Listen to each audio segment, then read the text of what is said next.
Welcome to our second day of the EPoSS Annual Forum 2020, which is co-organized this year together with EPSI, the European Platform for Sport Innovation. Those of you who have participated yesterday have already heard exciting presentations on artificial intelligence at the edge, smart solution for Industry 4.0, smart systems for Green Deal, and future funding priorities for European recovery. I hope you had a relaxing evening after the long day yesterday and now are ready for new input. I would like to welcome all those of you who have just joined us today and give you a brief overview to our webinar tool before we start with the program.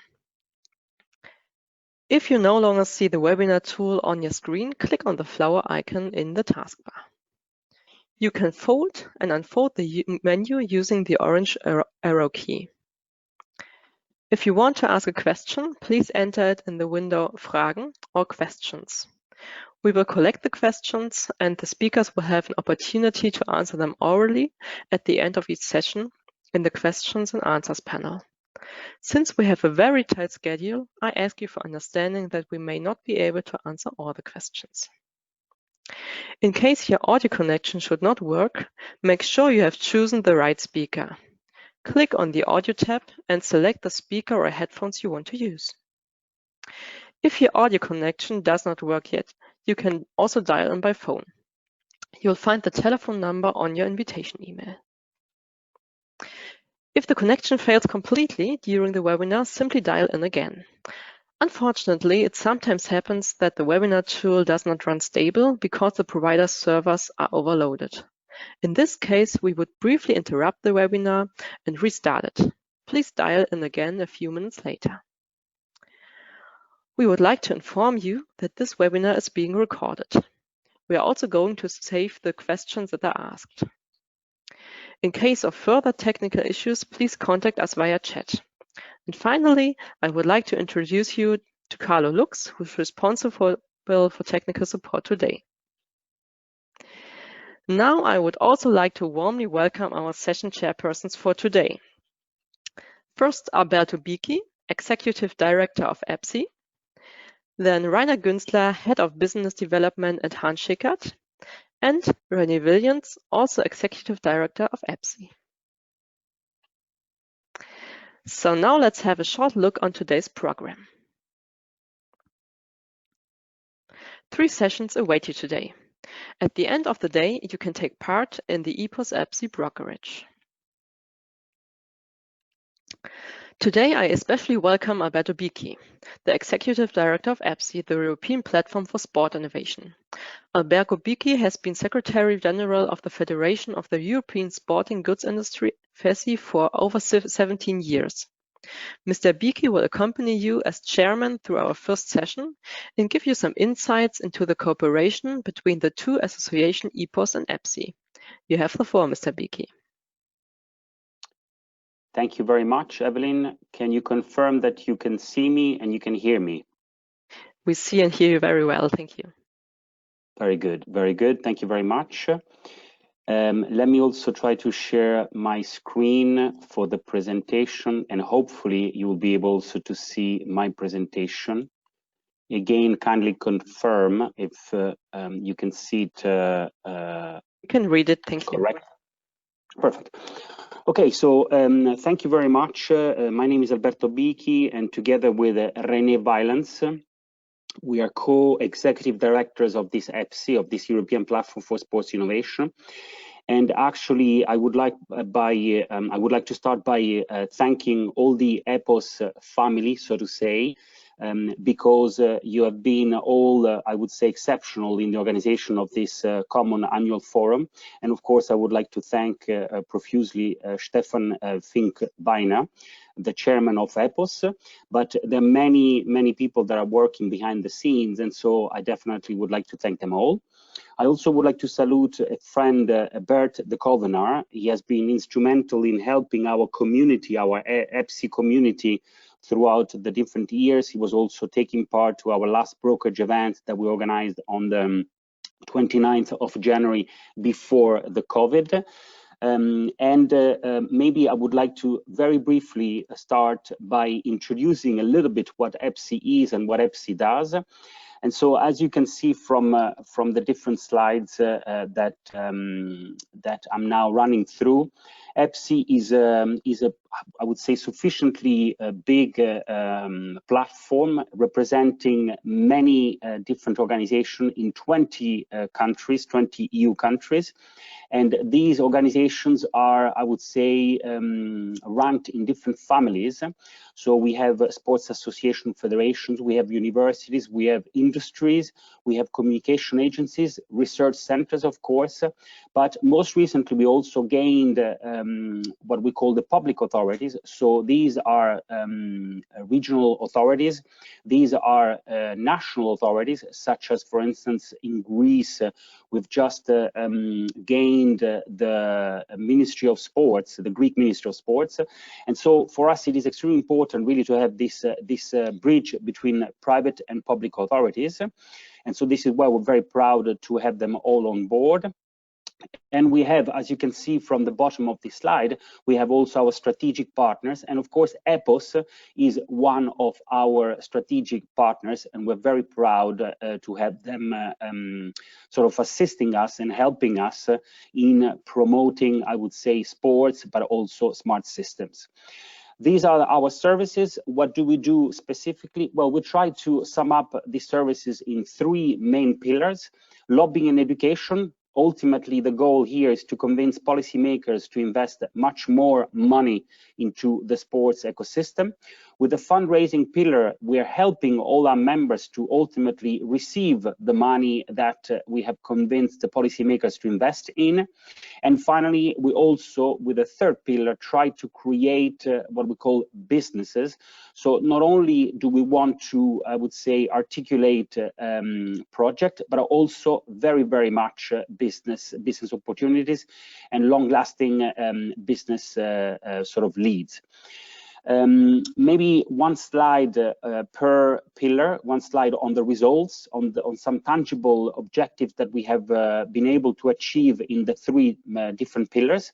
In the lobbying and education, we have convinced now most recently 12 regions, and I'm sure that René Wijlens, my co-executive director, will expand also later on in his intervention. But we have convinced now 12 regions to invest in sports, some of their structural funds. So this is extremely relevant, extremely important. We've also created most recently this sport academy, really for educating also the policymakers. In the fundraising pillar, this is just a quick slide on for you to understand that between 2018 and 2020, we have been awarded with 13 projects with an overall envelope of some 8 million euros. This is important really to understand where we have been successful. And these, as you can see, are all the programs, Erasmus+, COSME, LIFE, and Interreg, that we have been successful in reaching out to. Maybe the last slide is definitely the business creation pillar. And here we have indeed what we're trying to achieve. So as I was telling you at the beginning, we are trying to push for a second life of project deliverables. And we're trying to understand if any of these project deliverables can have a second business life in confronting these deliverables with business angels, private equities, and venture capitalists. But we are trying also very much to find business opportunities within the EPSI community, so among all the different members, but also as you can see here, not only within the EPSI community, but also very much at the crossroad of many other neighboring sectors, such as, for instance, the EPoSS sector. And so again, we're very proud to be here. And also this afternoon, you will hear that we are trying to organize, we will organize some brokerage events, and this is very much to be as tangible as possible and as productive as possible. This is one slide to tell you that we're also partner of the European Week of Sports, and I'm sure that Guglielmo Di Cola, just after me, will expand also briefly on what the Commission is doing with regards to this European Week of Sports. And finally, my last slide relates to the fact that where are we going here? Because it's nice to have a principle, it's nice to have theories, but it's important also as much as possible to be concrete and tangible. And so this is exactly where we are aiming at. So we are definitely want to create a permanent working committee between EPoSS and EPSI. And this working committee should work as a facilitator for the collaboration, for developing concrete project proposals and prompting business opportunities at the intersection between the two sectors. Evelyn, this is as far as I wanted to go, so I'll give you back the floor for the rest of the presentation. Thank you, Evelyn. Thank you, Alberto, very much for this brief insight on the cooperation between EPoSS and EPSI. As Guglielmo Di Cola still have some technical issues, I kindly like to ask Steve Hake if he would like to show his presentation first. Yes, you smile, I think, yes. I would like to present you, Kurt, and to introduce you. Yeah, so hopefully, can you just let me know if you can see my screen? Yeah, we do. And I would like to introduce you first, and then you can start immediately. Yes, welcome, Steve Hake. He is a professor of sports engineering and the founding director of the Advanced Wellbeing Center, Research Center at Sheffield Hallam University. And he will talk about sport against consequences of COVID-19 pandemic.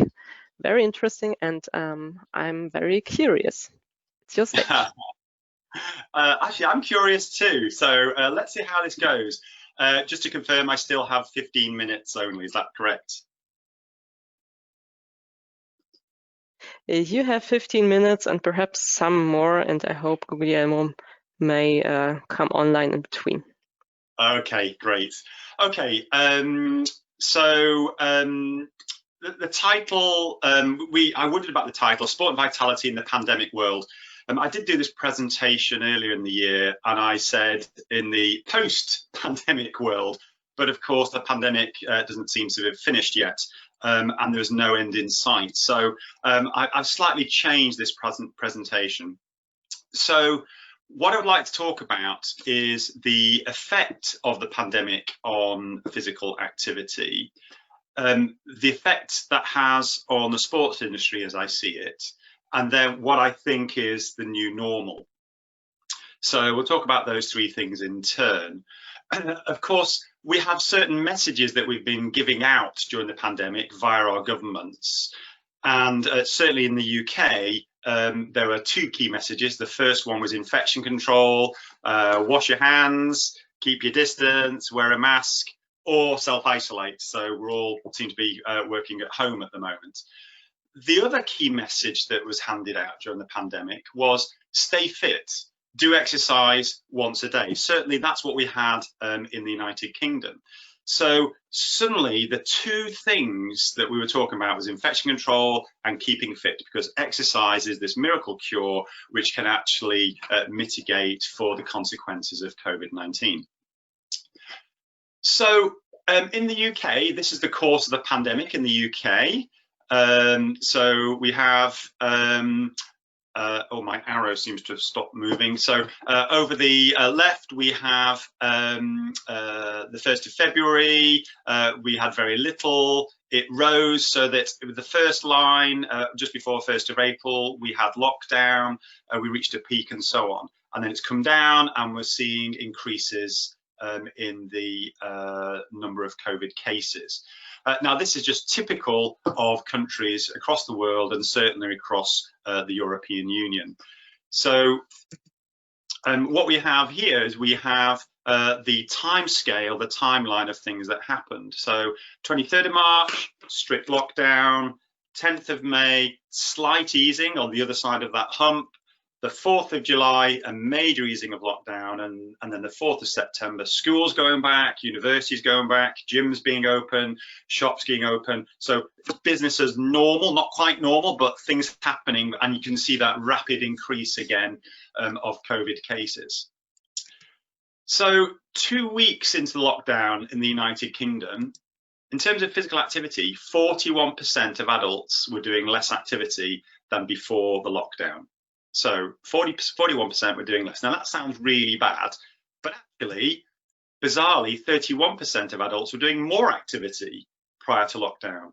And we have this divergence of behaviours. And if I look at some data in more depth, what we see in England is that these questions going out by Sport England on how many days did you do more than 30 minutes of physical activity in the last week?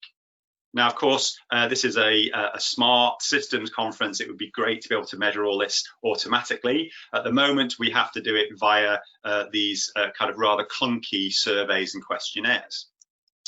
So what did we find from that question? How many days did you do more than 30 minutes of physical activity in the last week? So this is what we get here. So what you get is you get a proportion doing 0, 1, 2, 3, 4, 5, 6 or 7 days. And what you can see at 0, you see 22% of people doing absolutely nothing. But on the other hand, you have 18% doing 7 days a week. And in the middle, we've got this really nice, well, not nice, but almost a normal distribution. And the average is about 3.17. The mean is 3.17 days of activity per week. So that's 2 weeks into the lockdown. Now, after 6 weeks, that 41% of adults doing less has dropped to 36% of adults doing less. And if you see that 0's come down, the 7's gone up, and actually we're starting to shift towards doing more physical activity. After 8 weeks, easing some of those restrictions, just minor easing, activity levels are starting to increase. We're saying to people you can go out and do more things. The economy is still not open, but you can go out and do more physical activity. And so we're up to about 3.3 days of activity on average. And you can see that 0 is going down and 7 is going up. And then we get to, after 9 weeks, running, jogging, they reach a peak. And now those people doing 7 days of activity have overtaken those doing 0. So we've got people really embracing this message about physical activity.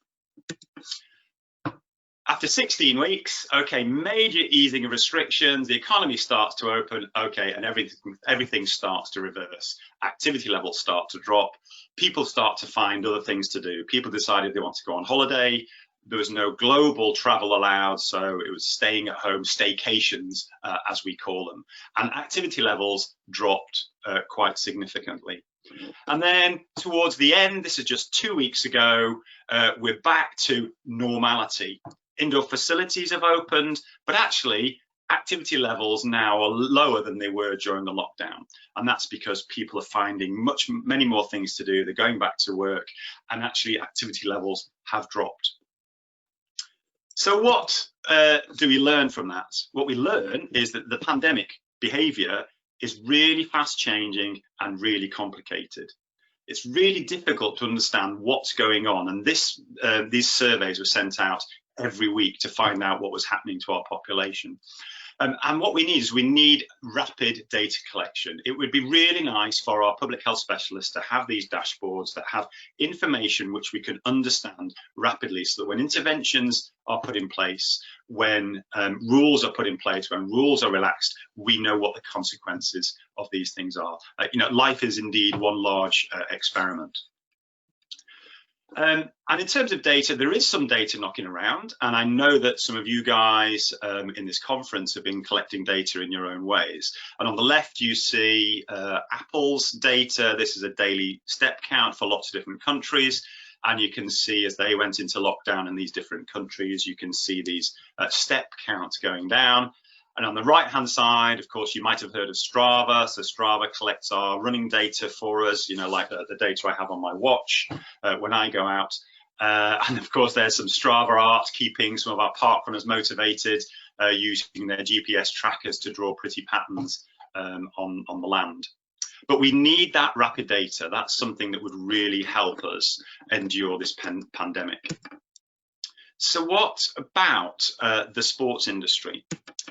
Well, okay, during the pandemic, people did spend more on running. This is the only data I could really find about the sports industry that was accessible. Thank you to England Athletics for giving me that. So what we find is the first two bars, £92 was spent in April in 2019, £101 was spent in April 2020. Equally, May is a lower expenditure month, £70 in 2019, £87 in 2020. So certainly spending has gone up, certainly on running. So for those sports that were allowed, spending actually went up, and that's reflected in the increase in physical activity, from the increasing physical activity. So in terms of running, again, my example, those using some piece of technology went up from 58% to 65%, and I'll show you what I mean by that in a minute. In terms of apps, in 2019 it was 41%, and in 2020 it was 46%. So again, increasing use of apps. And in terms of the products that were used by those people, trainers, the use of trainers has gone up from 58% to 63%. Headphones has gone up.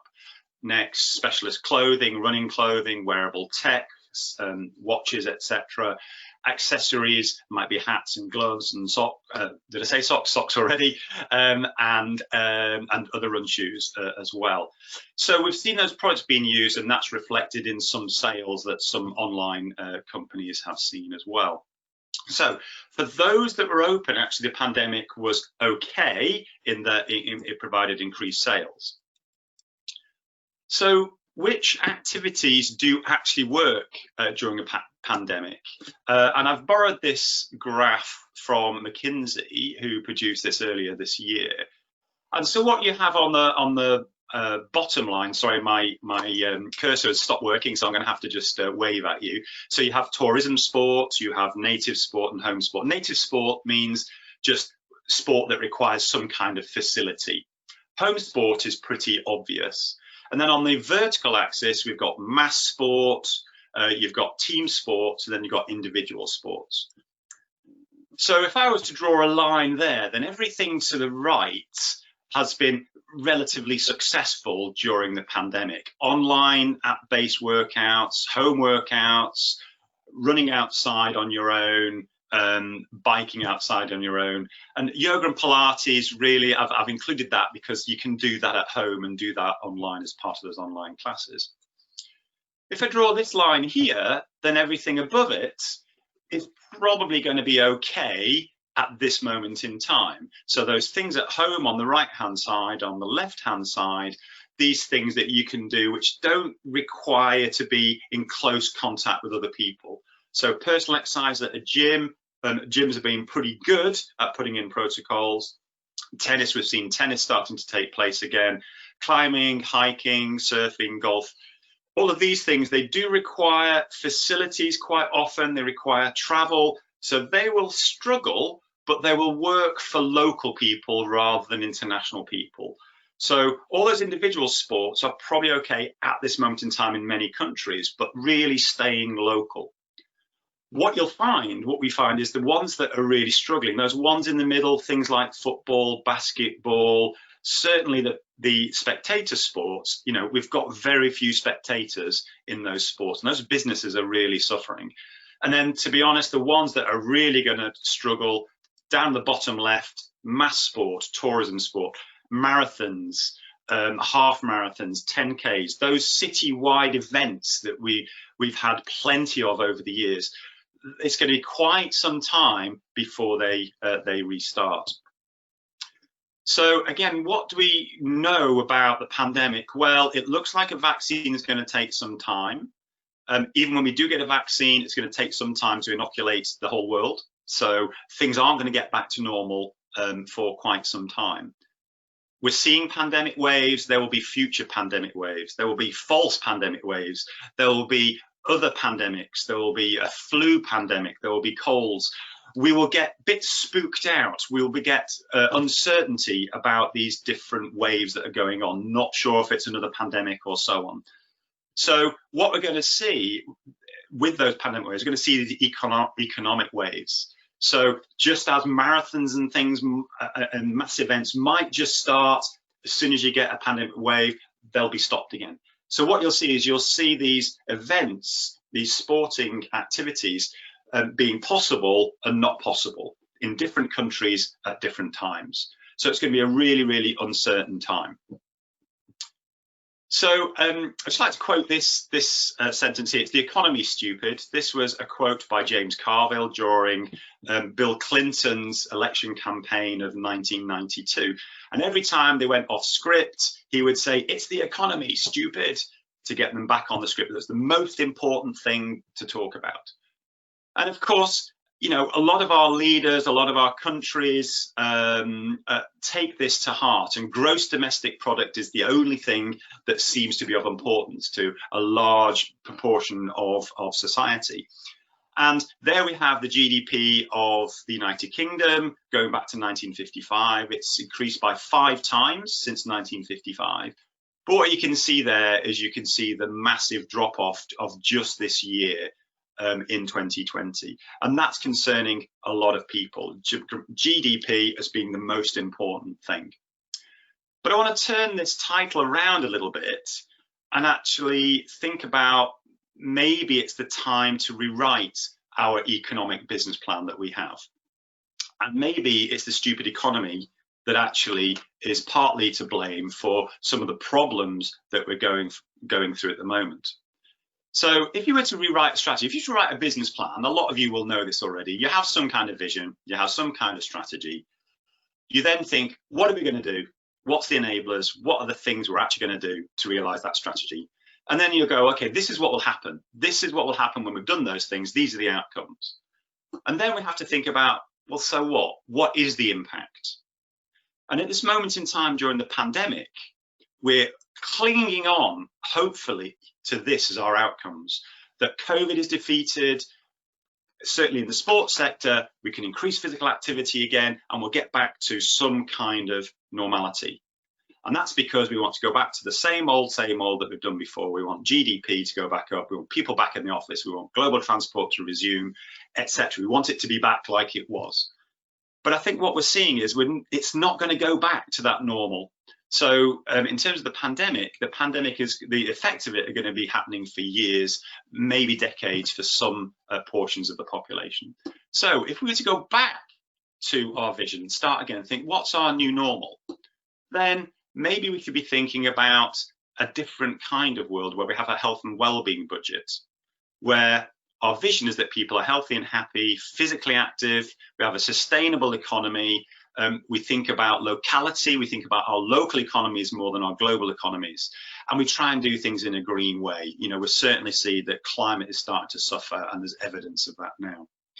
So what do we do then? We invest in the right things. We innovate some of those things that you're doing, those smart systems that you're creating. We innovate with those to give us the things that we want, and we find out what works in terms of increasing the health and happiness of the population.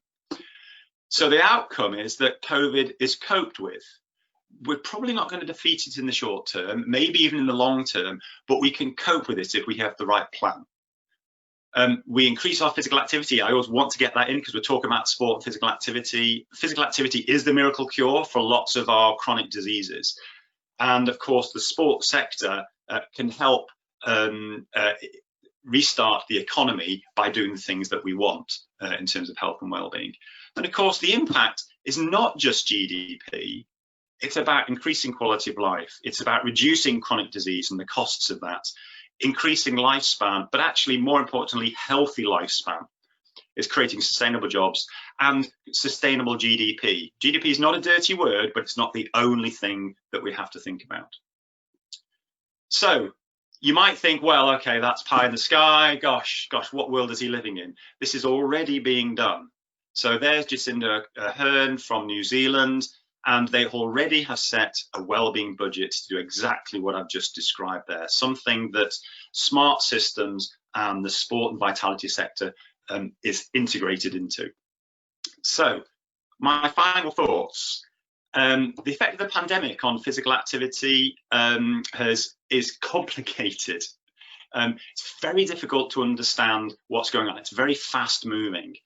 The effect on the sports industry, it's good for some, it's very bad for others. And we've got this divergence of the economy.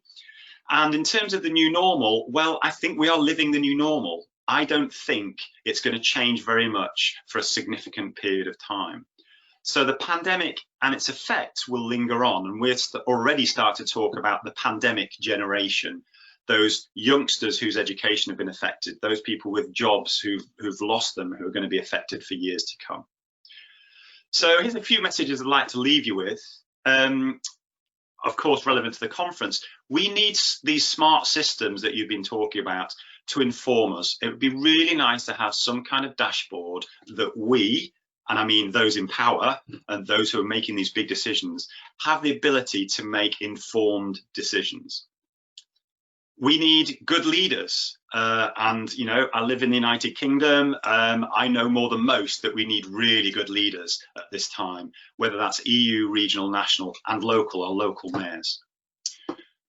And we need to change our economies from this sole measure of GDP to well-being. And there are ways of doing that. New Zealand has shown the way, and we can create some social value frameworks across all our systems that can help do that. I'll leave you there. Thank you very much.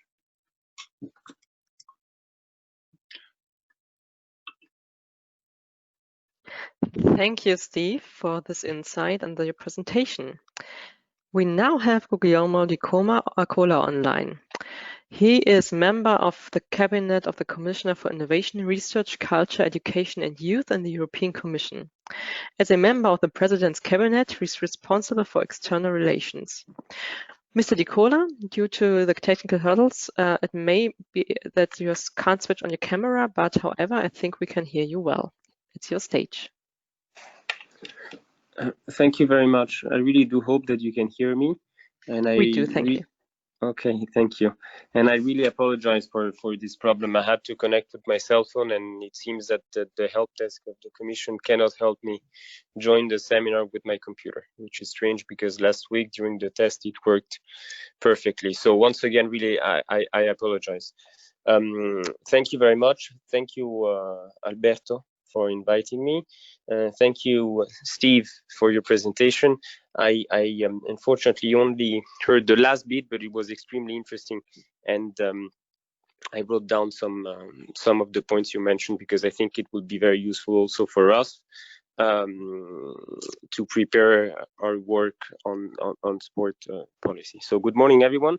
First of all, let me also apologize on behalf of Commissioner Gabriel. She unfortunately couldn't be with you today because she's assisting right now the College of Commissioners, like every Wednesday morning. And today is a bit more important for us because the college will adopt later today 3 of our political initiatives. And they're not related to sport, but still I want to mention them: the European Research Area, the European Education Area, and the Digital Education Action Plan. On the sport front, as you know, all of you, today is the last day of the European Week of Sport. So this year, we had to adapt our activities because of COVID-19. And it was mentioned by Steve, physical activity has been, and sport in general has been tremendously affected by COVID-19. And in this context, also because we do think that we need some data about it, we launched a study before the summer on the impact of the COVID-19 on sport. And the results should be made available very soon. And we're planning actually a conference on this issue during the month of November. And precisely because of this peculiar situation, we need to find new, smart ways to be active. I think this is also the title of the forum. And we have noticed, as Steve was also mentioning, that there has been to some extent a new emphasis on sport in Europe, and people have shown great creativity in exercising, developing fitness routine despite the lockdown. And I think that here digitalization has been key in this regard. On our side, we have tried to contribute to this, to inspire, I would say, Europeans to be active with a social media campaign called Be Active at Home. And we aim to continue this because, as it was said also by Steve, I think this is shared among all of us. Now the challenge is to keep this momentum and to make sure that people will continue exercising and doing sport. Very briefly, on my side, I want to underline two things. First, the next Erasmus Plus program. I think all of you know it very well. As you know, this is the final year of the current program, and now we're still in negotiations with the other EU institution.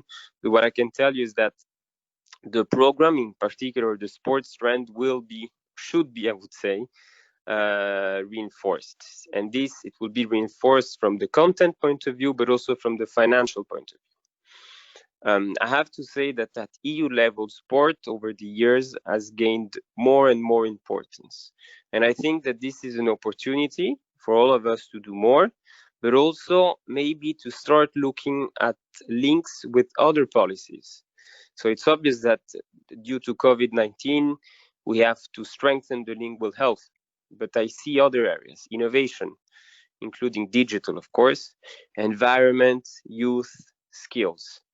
Because I believe that it's crucial to pursue the pivotal spirit of cross-sector cooperation. And this brings me to my second point, the follow-up of the Tartu call for a healthy lifestyle.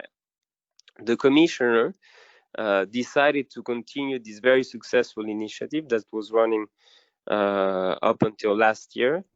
And our idea is to extend the scope, and as I said before, to look into other areas in addition to health, such as innovation, sustainability, youth, and skill.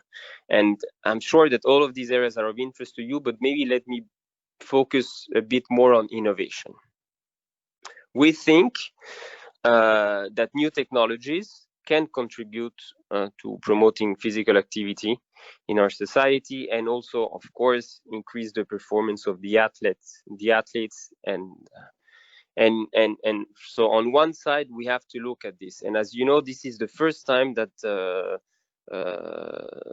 we have under the same responsibility both research and innovation, and at the same time education, culture, youth, and sports. So I think that this is really an opportunity that has to be seized.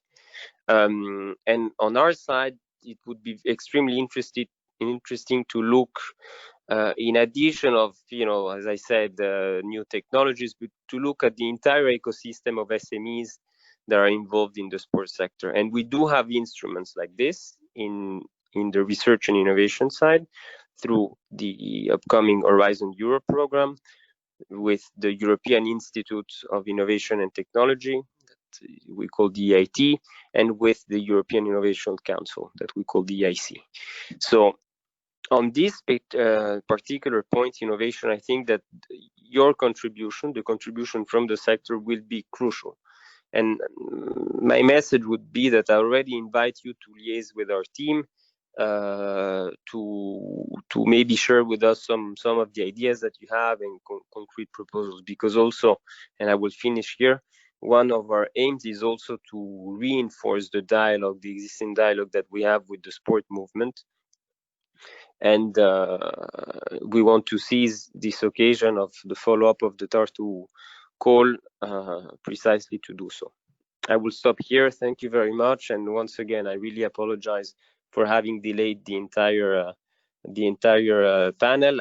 And I hope I can stay with you a bit longer to hear some other views. Thank you. Thank you, Mr. Nicola, for this insight into the European Commission's view. And we have no delay. It's all perfect. So thank you. To our audience, you have the possibility to ask questions in our question tab and in the chat, and that they will be answered at the end of the session in the questions and answers panel. Our next presentation is about a rapid SARS-CoV-2 test. Daniel Mark is Managing Director of Spindiac. Spindiac is a company that develops diagnostic platforms for on-site use. We are very excited about your presentation, Mr. Mark, and the floor is yours.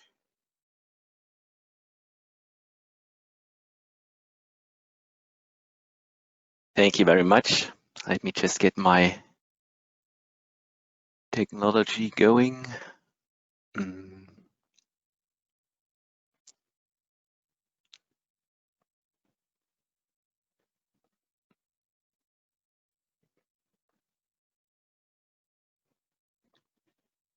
Can you see my screen?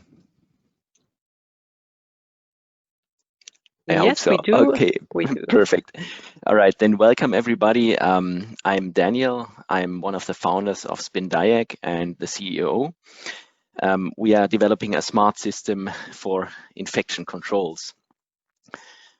If I would have held this talk half a year ago, our slogan would be fighting drug-resistant bacteria. So, I mean, it's obvious what happened, but originally we set out to develop a point-of-care diagnostic test based on centrifugal microfluidic technology to detect drug-resistant bacteria during patient admission to avoid further spreading of these dangerous pathogens. And often the spread of drug-resistant bacteria was compared with a silent tsunami because it was very powerful, very threatening, but also sort of slow and creeping up. Still, we made it our mission to develop a fast and simple means to efficiently test for these drug-resistant bacteria to stop their spreading in hospitals by targeted quarantine measures. Well, beginning of this year, with the outbreak of Corona, we faced a very violent tsunami, not a silent tsunami. And as a startup, we had to make a decision, which was, do we stay on course or do we adapt? The decision was not easy because it's dangerous to change course as a startup. But in the end, after analyzing the situation, we noticed that it's exactly the same mission as before. What was needed was a PCR-based test, which we had developed for MRSA, that can detect these dangerous pathogens right at admission in hospitals. We had developed a mobile fast test with a turnaround time of about 40 minutes, which was affordable for mass testing, so not a very expensive system. And the more we analyzed the situation, we noticed that it's basically tailor-made for this crisis to help contain pathogens, especially in hospitals. So what we did was we adapted. We completely changed course. We adapted our system, which we named Rhonda, for SARS-CoV-2 detection. It has a few very nice features, which I think are fitting very well to the mission we are facing in this crisis. First of all, it's really easy to use. The swab sample you take from the patient goes directly into a microfluidic test carrier, which is then processed in the instrument. So it's just a few steps, easy to do. It gives fast results in about 40 minutes. And you don't have any transport time, so you can detect basically in the emergency room whether a coughing patient or a patient suspected of having COVID-19 is actually carrying this virus, and you can adapt as hospital by isolating the patient and avoiding further spreading. I don't have a very detailed overview about the technology, just a few words. The test carrier, the semicircle you see in the middle, is a microfluidic system which houses all required reagents for performing this analysis. It contains microchannels, and the liquids are moved and manipulated, and the assay is performed. The test is performed by spinning this circle, by spinning this disc. And by the centrifugal forces, you can push liquids in these channels and move them. It also has a nice feature because you can directly release your sample from the swab by the centrifugal forces. And that means it is completely self-contained, has no interfaces except the motor to the instrument. And that means that it's contamination-free, that it's also robust and simple. The device itself can connect to a tablet for mobile connectivity. It can connect via Ethernet to the hospital IT system. So it's designed for decentralized testing, but centralized analysis of data if needed. The technology we automate is a lab process, which is common. It's a PCR-based test, which is currently still the gold standard in SARS-CoV-2 detection. So we don't change the paradigm of diagnostics, we just change the availability of it. So we bring this complex PCR-based test at the point of care, make it accessible to healthcare professionals, to nurses, to operators in the emergency room, but still with the same lab quality that they are used to, just more, just faster, just quicker. And by the direct insertion of the sample in the test carrier and the avoiding of any required sample preparations like pipetting or other steps, it's very safe to do and very easy to do. The system can also run 1 or 2 of these cartridges in one go. You can sort of see these semicircles fit into each other if you turn them 90 degrees, so they form a full circle. So you can also perform 2 tests in one go, for example, patient 1 and patient 2. It was originally intended to do a full screening of a patient for drug-resistant bacteria. That's where we came from, to perform a swab test from the nose and from the rectum at the same time to test all possible places where drug-resistant bacteria can be found. But in the SARS-CoV-2 case, it basically just doubles the throughput. We have also shown that the system is quite easily adaptable to new threats. It's flexible to adjust to new pathogens, and I will go into the details of the pipeline a bit later. We are getting a quite overwhelming response from the healthcare system, especially hospitals and nursing homes, because they say, okay, this is great because now I can directly, when a patient comes in, test if the patient is infected with the coronavirus, and then I can isolate the patient. I don't have to do any isolations on suspicions, and I don't have to risk that patients are infecting others. So it's quite well adapted to the needs of the hospital. It helps them to guide the patient flow to the right direction, whether it's isolation or it's a normal, more efficient process, which can also be better for the patient, because isolation is not necessarily good for your health. The company SpinDiag came from an academic background. It is a spin-off of the University of Freiburg and the Research Institute Hahn-Schickard in the southwest of Germany. We became operational in 2017, and we sort of grew up and moved to our own place in 2018. Was 6 founders. We had our first employee, our office, a lot of prizes, but it was just the beginning. Before that, even before that, we, the founders, spent about 10 years or so in academia and used about 20 million in grants to develop the basis technology. A lot of this money came from the European Commission, also from the state of from the government of from the state of Baden-Württemberg and the German government. And this led us to sort of a proof of principle. Once we became operational, we raised 1.6 million in seed capital to develop a prototype. We then raised 7 million to complete product development. We had quite a good success, had a prototype ready for everything, started performance evaluation, and then came the switch, the complete turnaround. And we stopped everything basically and started development of a SARS-CoV-2 test. We also started upscaling at our mother institute, Hahn-Schickard. There is a pilot manufacturing line which can develop a few 100,000 tests per year. We also invested in a full-scaled production line which will be operational next month, which can manufacture up to 1.2 million tests per year or more.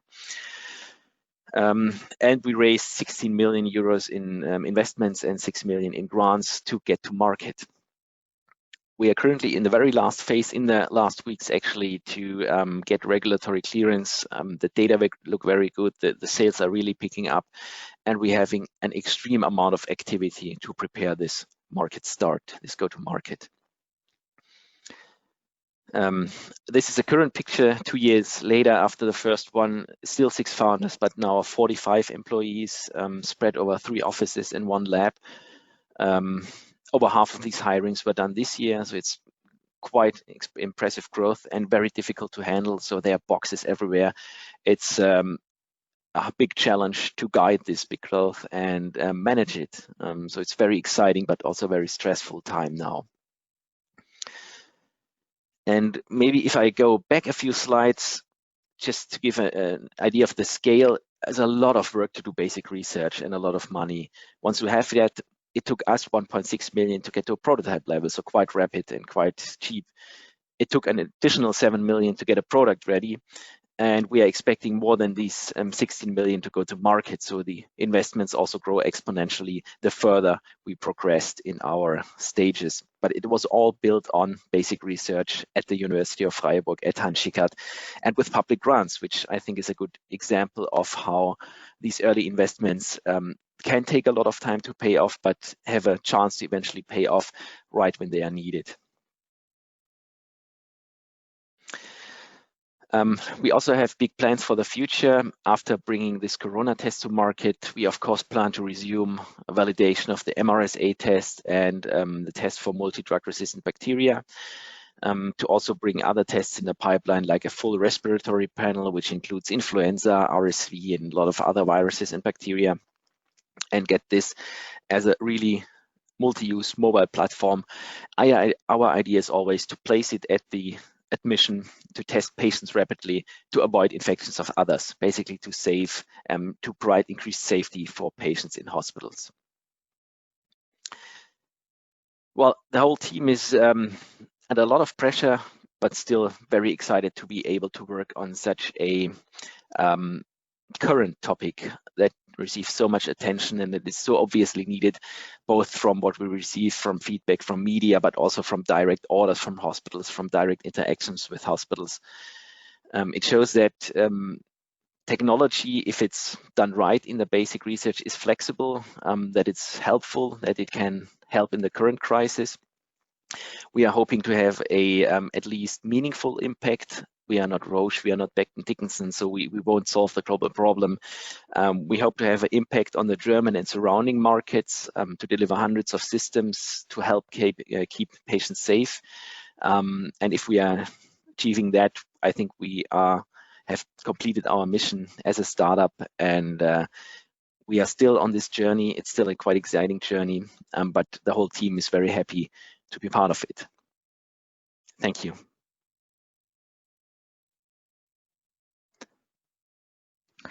Thank you, Mr. Mark.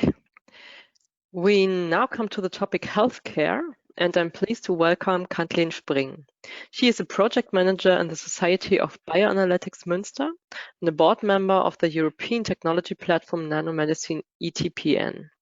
She's talking about the impact of technologies on the change in healthcare deliveries today and tomorrow. Please, Ms. Spring. Good morning, everybody, and thank you to the organizers to give me the opportunity to present the work today here, which was done in the frame of Nobel. Ms. Spring, we can't see you right now. Okay. Via webcam, it's only black. Perhaps you can fix the issue. Yes, I will try. Yes, thank you. Good, perfect. Good. For the full experience now with camera. Do you see the presentation right now? We do. Okay, perfect. Good. Thank you for the kind introduction, and I will come directly to my presentation. And the work I describe today to you was developed in the frame of the Nobel project. This is a Horizon 2020 funded project with mainly 3 pillars. The first one is we want to build an ecosystem of stakeholders from emerging medical technologies. The second one is accelerating. We want to accelerate innovation with the help of a translation advisory board, with a pool of experts, which offer a tailored support to health tech providers for the projects and advise them on their way to the market and during development. And the last pillar is we want to shape strategy, integrated the different research agendas from different technology associations. As you see here, some of the examples to integrate them, the research agendas in a holistic concept, which we call the continuum of integrated care. which illustrates the impact of technologies on healthcare delivery. We worked, as I mentioned already, with different technology organizations together, depicted here in this picture. And you see, we also work together with the EPoSS community. And we developed this concept, which I will describe further in the coming slides. When you think about the healthcare and how healthcare is delivered today, we all know it, that in a healthy status, we have no contact to the healthcare system. And once we have symptoms of a disease, we go into the system. We ask for medical care. We get diagnosed, and in the acute phase, we get a therapy. Sometimes in the hospital, sometimes not, depending on what the disease is on.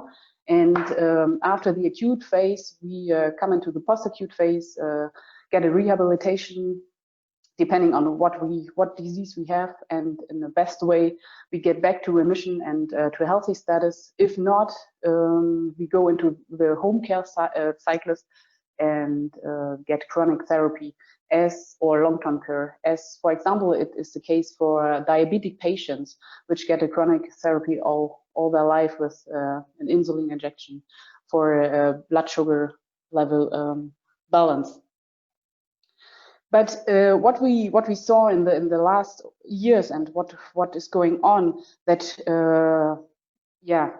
we see a lot of technology coming into the healthcare market, emerging technology, new medical products, and when you think about sensors, wearables, and point of care devices, as we just heard from Daniel before, that are all these products which influence the healthcare system and which change it in a way. So we get more emphasis on the prevention part of the pre-acute phase. We call this, that already when the patient has no symptoms and the person is not even a patient, he can do via prevention and genetic analysis and genome sequencing, see the potential risk he can suffer from during his lifetime potentially. So all these preventive measurements, like wearables and smartwatches, helping people to live a healthy life, can attenuate or delay the acute phase, so that the people don't even get to medical care in the acute phase, or if they have to enter the healthcare system, do this in a way with less burden and less progress of the disease. So people go later, or with a better baseline in the healthcare system, get diagnosed, and these diagnoses is very personalized and help to precise the therapy for the people, to personalize them and help medical doctors to really treat their patients adapted to each patient. We have also new tools in the biological driven technologies, like regenerative medicine, helping to repair tissue and replace it. We have point of care devices, what we heard already, and technologies like lab on chip. This leads to an acute phase which is much shorter than before, and people can go faster into the post-acute phase with rehabilitation and also education coming into the game, that the patient is educated or helped, coached by medical professionals to rehabilitate faster, to get back to remission and to recover faster from the disease. And to do so, there are concepts like gamification in health, which come into the game, and also robots for assistance and rehabilitation. In the case of a chronic therapy, which can also happen through concepts as or products as wearables and sensors and digital support, this phase in the home care phase is highlighted by much more improved conditions and a higher quality of life for the patients. And all the system, this is a very interesting aspect, the system accumulate data all over the different phases. Starting with the pre-acute phase, with smart trackers, as I already mentioned, patients coming from healthy life tracking of the patient himself, or sequencing data, going on with diagnostic data in the pre-acute phase and the acute phase, data from therapies and treatments, and also from also of education in the post-acute phase, the rehabilitation and education. So we see that all over the journey of a patient, all over the healthcare system during his disease, he accumulates data which can help and which are very important to connect these or to enable the continuum of integrated care. And imagine a very simple example of a patient who's released of the acute phase, going home, who can go home, but you need outpatient services in home care to be better monitored and yeah, to recover. And what happens today, this is especially the case in Germany, I don't know about the other countries, but what happens today is that the information about the care of the patient from the hospital is not delivered to the, or only limited delivered to the outpatient services, so that they don't really know how to take care of the patient in the home care phase. So this is a very important, or this example shows how important it is that data can be shared, transmitted between the different phases of the continuum of care. And this is also a good example to show that that the data from previous phases and previous institutions can help to build this continuum of care. And with regards to pandemic management, what we saw during the pandemic, and we still see that in this early phase, in the pre-acute phase, we see that digital technologies like tracing apps, what we all know, are there to advise the public and to limit physical contacts and play a role in prevention of infections of people. And also we see a big rise, a big increase in diagnostic tools. We just heard it from Daniel, one example, which are efficient, fast, reliable, and affordable, or need to be affordable because we have a big amount of patients and samples to test. And also we see rising digital technologies for monitoring of infected patients, and robotic devices coming into the game to monitor patients, but also to assist and, for example, disinfection in hospitals. Like we have several examples came to the market as UV transmitting robots going through the floors of the hospital and disinfecting rooms to avoid that medical staff has to go there and has exposed to a higher risk. To wrap up, what we see during the pandemic is that we had this rise of digital tools via the smartphones, via tracing apps, but also telemedical solutions were in rise, that patients were able to communicate with their doctors via telemedical tools. We had an increased use of automatized systems like robots helping to disinfect, as I mentioned already, or to monitor patients, and also an increase in diagnostic tools like different sort of tests which are easy to adapt, easy to use by the patient himself or by a medical staff in the hospitals. And this brings us to the lessons learned, or how to organize healthcare delivery in the future. So we still have challenges to solve, challenges which are still there. So the first one is that the recovery and the protection of healthcare providers and care staff is very important, and this is a challenge that we have to work on, and this would of course be supported by new technologies, new emerging technologies like automatization that reduce pressure and burden of the medical staff. We have to continue fostering digital tools, because this helps a lot to react fast and to avoid physical contact between people and between doctors and patients and infected patients waiting at the doctor's office to get an appointment with a doctor and infecting other people, you know, all this stuff. So this digital tools will help us a lot to bring new solutions and new ways and new concepts how healthcare can be delivered.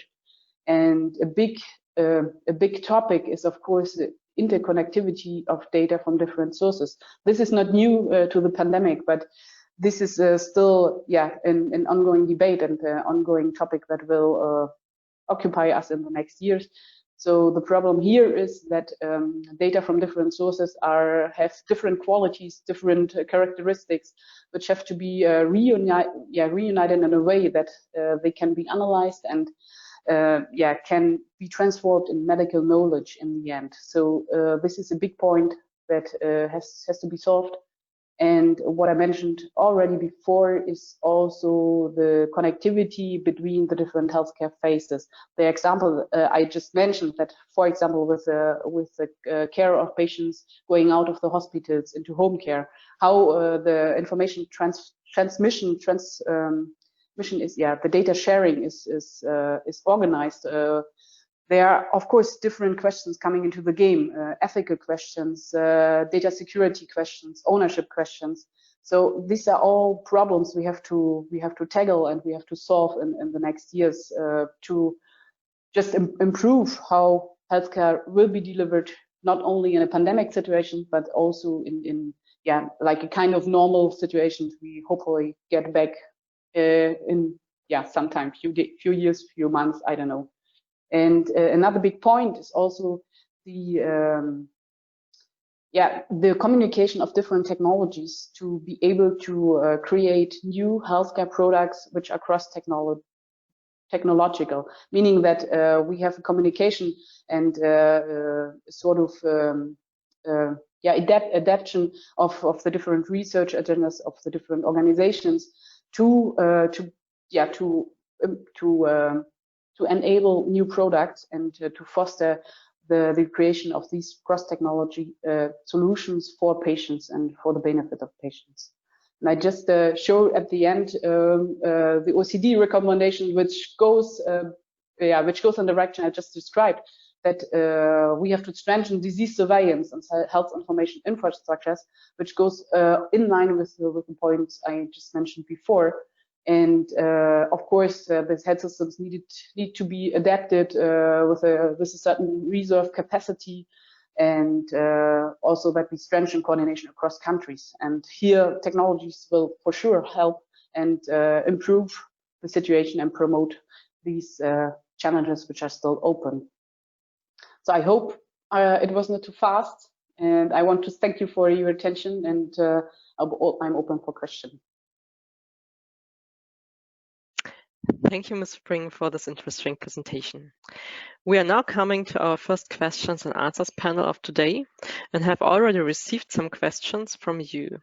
If there are more questions, please write them in the question tab.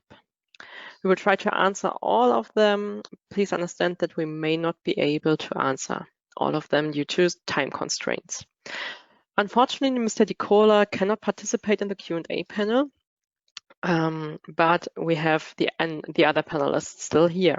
Alberto Bicchi will moderate this panel, and I would like to ask all the speakers of the session to turn on their cameras now. Alberto, would you like to start? Thank you, Maria Evelyn, with pleasure. Yes, thank you very much. So indeed, we have received a number of questions, very, I would say, concrete and straightforward questions. So I have the first one coming, for instance, from Luis Fonseca, and it's addressed to Steve.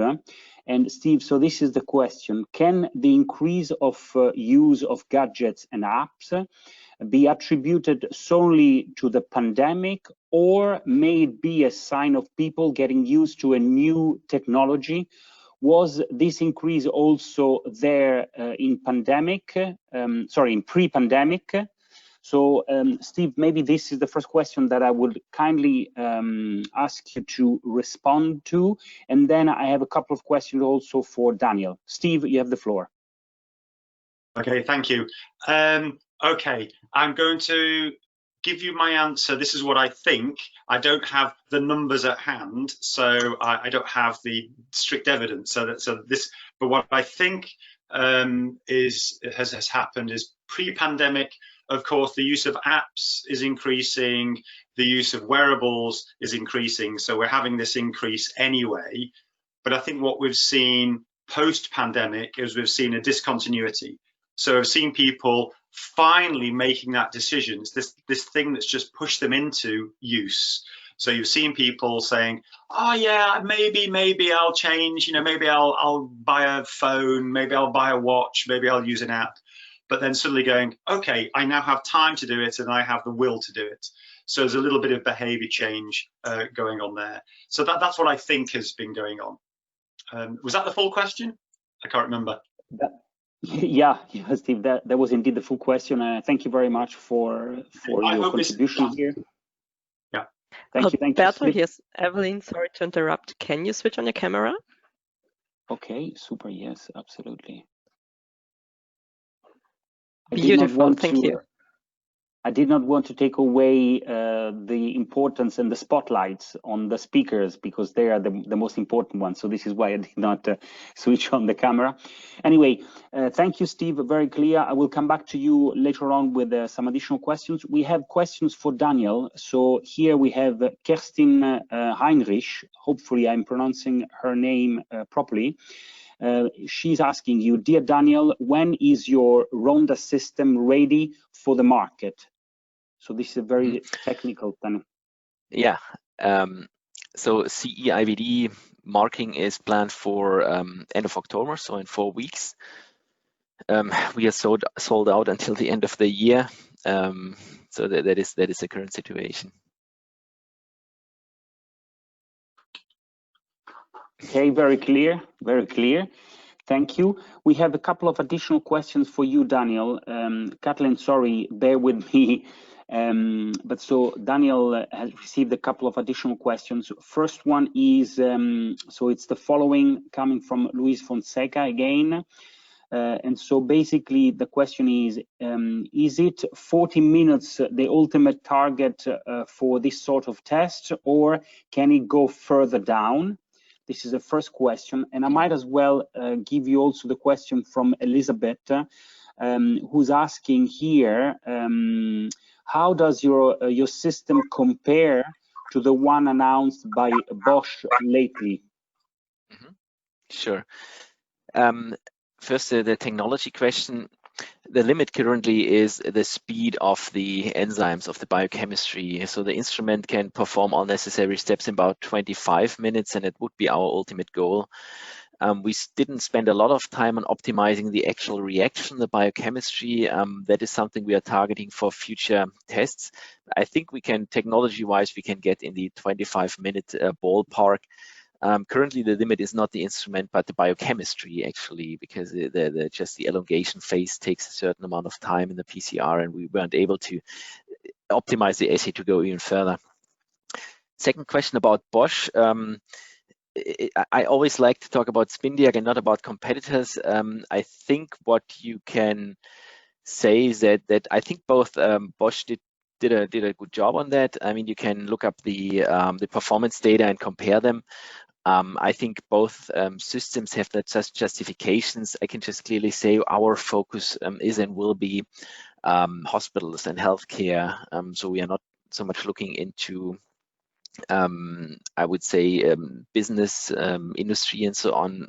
We believe that it is a vital strategy to just have a system that prevents infections in hospitals, be it with viruses or bacteria, and that is where we see ourselves and where we put the focus of our, let's say, marketing, our product design, and so on. Performance data, I think you can compare once they are out, and it's not my place to comment on Bosch. Okay, very clear, very elegant, very elegant way of responding. Thank you, Daniel. Maybe I would like to go back very briefly to Kathleen as well. And Kathleen, I was curious on your last slide about the OECD figures, And as far as I understood them, but correct me if I'm wrong, they sort of comforted what Steve was putting forward in his intervention related to the health and well-being strategy. So the need to have, you know, this kind of, you know, other elements.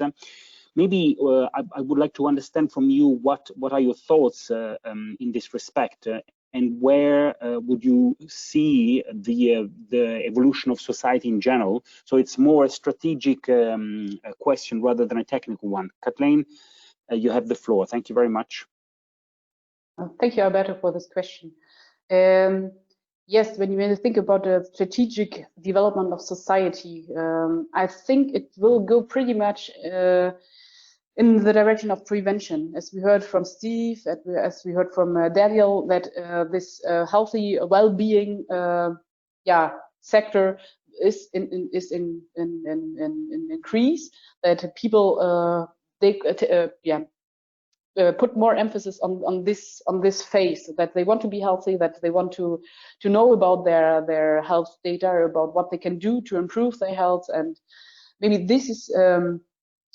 This data will be interesting to go also more in the healthcare system on later treatments as sort of a baseline of the health status of a patient, and then to be referred to when it comes to a diagnostic or a disease.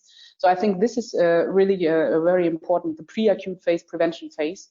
And the other thing I think that the home care sector is also an increase. So they are pretty much the same concepts and ideas, that patients go faster out of hospitals and go faster back to their home environment and recover there. So there I also see an increase and a big increase of technology supporting this concept. So like, as we mentioned, all wearables and sensors and so on.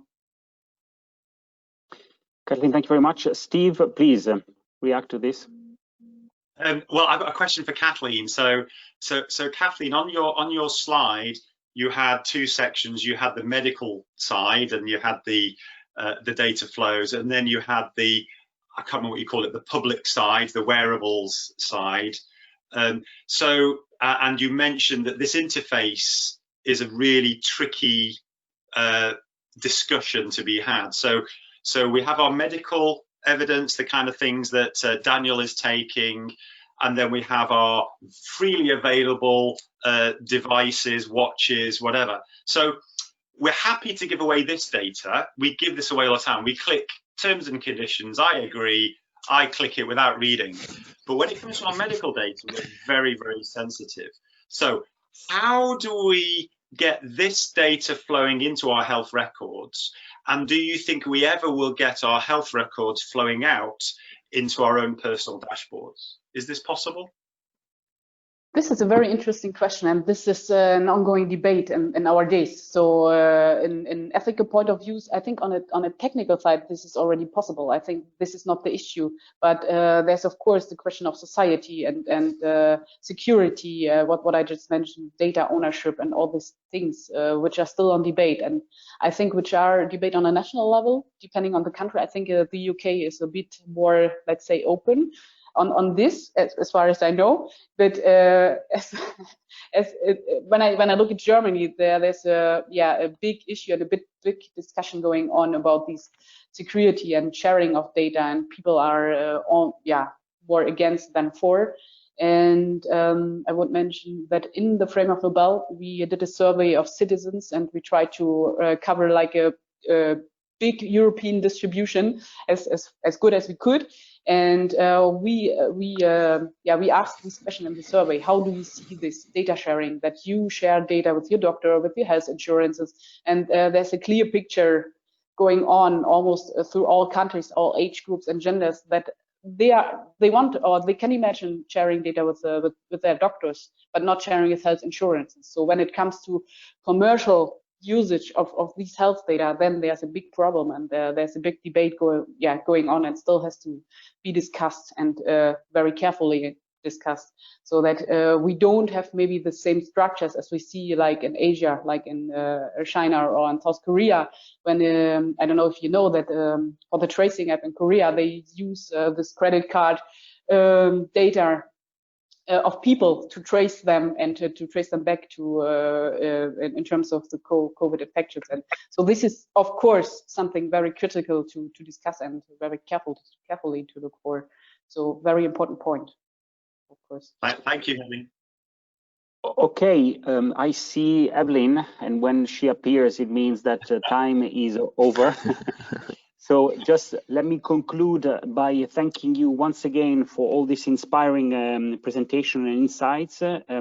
Maybe a wish as an Italian myself, I hope that it will not just, so the human contact will not just be through screens and through computers, because as an Italian we need to touch and we need to feel and we need to hug the people.